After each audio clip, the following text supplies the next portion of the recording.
Let's make one of my all-time favorite Nigerian dishes. So today we're going to be making Ayamase. This is a spicy stew made with assorted meats, green bell peppers and chilies and typically served with rice. I started by washing and cleaning the meats. I used beef, honeycomb tripe and cow leg. Now, I like to cook my tripe and cow leg separate to the beef because they have more grit and impurities that come up during cooking, and for me personally, I don't like to have that mixed in with the beef during cooking. I season the meats with onions, garlic, ginger, salt, curry powder, all-purpose seasoning, Knorr stock cubes, black pepper, and also added thyme and bay leaves to the beef.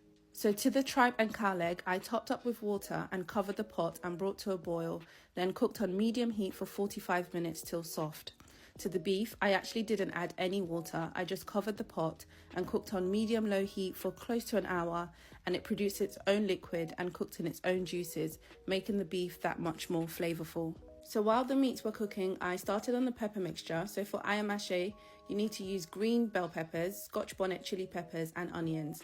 I made a large batch, so I used 12 green bell peppers and 9 Scotch bonnets. I know 9, but typically ayamase is a spicy sauce, so just adjust to suit your heat tolerance.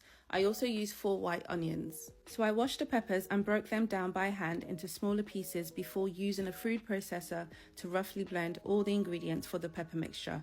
So you just want to use the pulse function on your food processor or blender to ensure that the mixture is coarsely chopped. Next, I added the pepper mixture into a pot. So the purpose of this was 1, to evaporate all the liquid, and 2, for the sauce to develop more complex flavors before frying. So I covered the pot initially to get it up to a high temperature.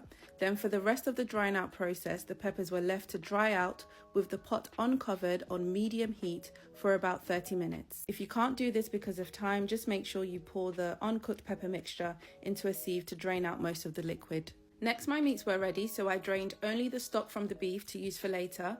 Then I chopped up the beef, the tripe and the cow leg into small bite-sized pieces. So I like to fry or grill the beef only. I don't do anything else with the tripe or the cow leg. I also don't fry the beef or the meats in bleached palm oil. That's just my preference. Now it's time to bleach the palm oil. There are many horror stories about bleaching palm oil. It can be quite dangerous. It's a fire hazard really, so you have to be very careful. So here's what I do to do this safely. Firstly, I pray to God. I'm not joking, but I'm always so scared to start this bleaching process. Secondly, I open all the windows and external doors in the kitchen. I turn on the hob extractor fan. Thirdly, I ensure that the pot that I'm using is completely dry. Next, I add the palm oil into the pot. I cover it with a lid and just leave it low and slow for about 10 to 20 minutes. I have this range because sometimes my spirit just tells me, oh yeah, it's time to turn it off. Don't burn your house down now. Another thing is, once I turn off the hob, I don't open the pot until the oil has cooled down a bit and is not so violently hot and smoky. So once it's cooled, please don't open the pot in one go as well. I like to open it bit by bit and let the smoke escape little by little.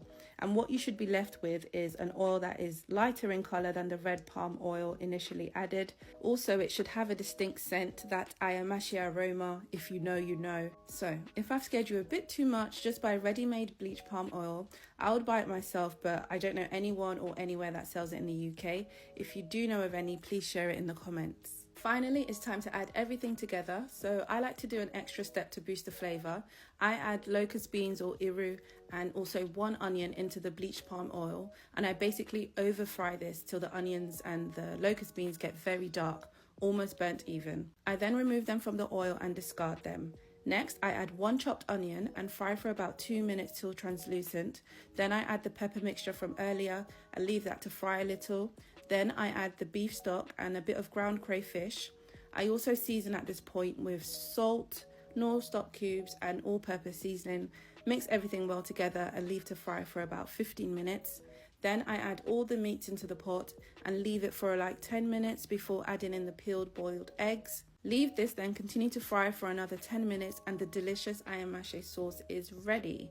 Serve with white rice, enjoy and eat to your heart's content. Obviously, plantain is missing, but good ayamase is just so nice you don't even need to add anything else. Thanks for watching, like and follow for more.